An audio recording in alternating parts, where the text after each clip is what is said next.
Hey guys, welcome back to Auto Repair guys. Our mission here at the garage is to save you guys as much money as we can. That's why we make these absolutely free videos guys. Let's go ahead and start on it now.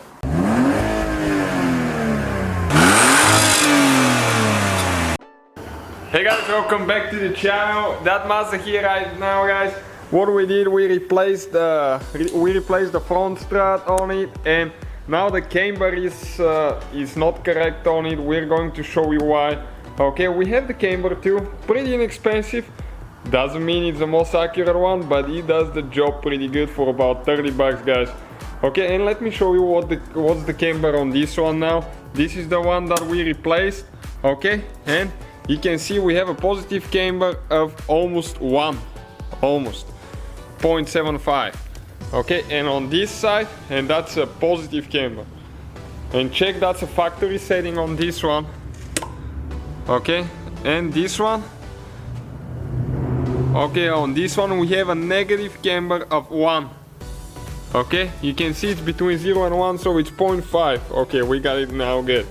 So we have about 1.3 to 1.5 difference in the camber between the front and the right. And the rear on this one, I think they're about 1.5. They should be. Okay, let's check.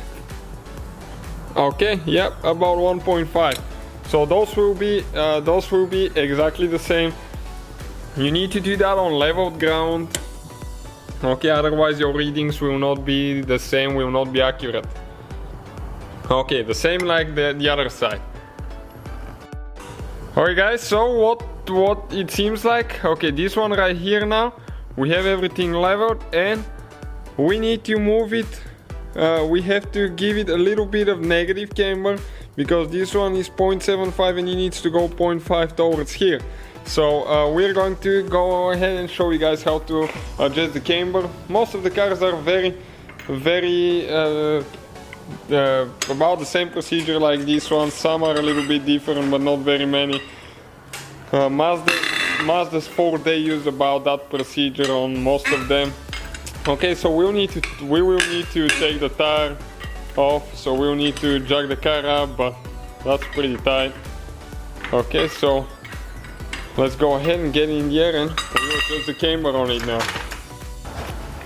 Okay, taking the tire off, and now what happens when we jack it up, it's going to change the camber a little bit, okay? Depending on the model, most likely it will go towards negative.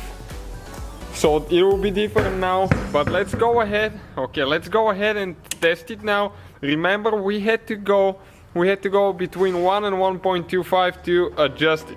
Okay, so right now, okay, you can see we gave it a little bit of camber that we can actually adjust now. Okay, with the bottom, because it needs to be between 0 and 1.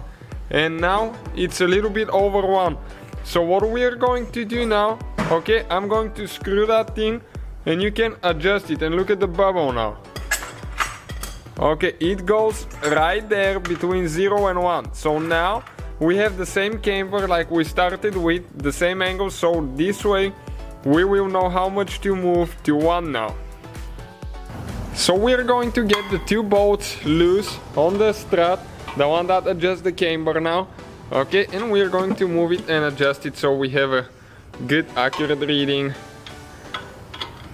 And that could save you quite a bit of trouble guys. I mean, otherwise it's always better to go put it on the computer and get a professional alignment job, but at least until you get to the shop, because if you have too much of camber on one side and not enough on the other, that could be dangerous. I mean, you hit a pothole, you can definitely feel the difference, especially on a wet road.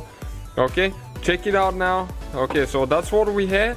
Okay, now we need to move to right here between 1 and 0. Okay, and you saw the bubble. Okay, already going there. Okay, so now, okay, all we will have to do now is just to get it tight.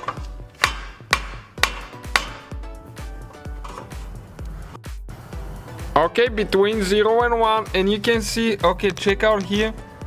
Hopefully guys, you can see the old mark right there. That's how much we move now to the inside. So what we will have to do now, we will have to get it tight. Okay, you need to hold it to fix it in place and get it tight now.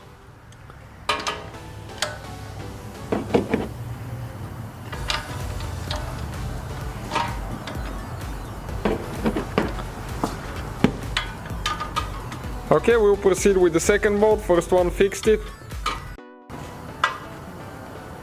Okay, getting those tight, they need to be really tight. You can find the torque specs and use a torque wrench on those, but believe me, the shock, the strut needs to be tight there. Okay, that will be good, that will do it. We're gonna put the tire now. We'll take the camber 2 off. We'll let the car down. We'll drive it just 10 feet backwards and then forward. That way it will adjust the camber, and we'll see what reading we get after we did the adjustments. Okay, just move it backwards and then forward. The steering wheel needs to be straight. Okay, that's perfect. Okay, let's see what we get now. Alright guys, let's see what it is now. Okay, we got it on the rotor. Okay, everything's level. And it's between 0 and 1, which is perfect, just like the other one. So that will be the whole procedure for adjusting the camber with a less than $30 tool, guys. Thank you for watching. Don't forget to subscribe. And so guys, hopefully the video was helpful. If you have any questions, don't hesitate to let us know. Now check out our YouTube channels, guys. We have more than 19,000 free repair videos that can save you thousands of dollars in future repairs. That's why we make these absolutely free videos. Hopefully the video will be helpful. Thank you for watching. See you guys next time.